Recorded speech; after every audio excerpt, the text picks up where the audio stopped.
আমার প্রিয় নবীজির গায়ে কালো কালো দাগ। মাইশা সিদ্দিকা রাদিয়াল্লাহু তাআলা আনহু কিন্তু খেয়াল করলো।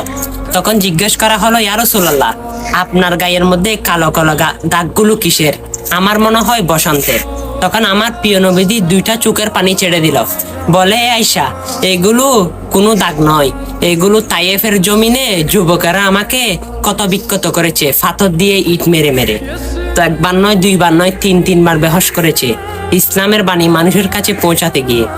আর এগুলো আমার শরীরে এখন পর্যন্ত লেগে আছে। মাইশা সিদ্দিকা রাদিয়াল্লাহু তাআলা আনহু বলে, এগুলো আপনি আল্লাহর কাছে দরবারে ভালো হওয়ার জন্য দোয়া করেন, অবশ্যই ভালো হয়ে যাবে। তখন আমার রাসূল কেঁদে কেঁদে বলল, এই আয়েশা, এই দাগগুলোর কথা জিজ্ঞেস করিও না। যখন কঠিন হাসরের দিনে ফুলসিরাতের ফুল ছিঁড়ে ছিঁড়ে আমার উম্মতেরা পড়ে যাবে, তখন আমি আল্লাহর দরবারে কিন্তু এই দাগগুলো নিয়ে উঠবো।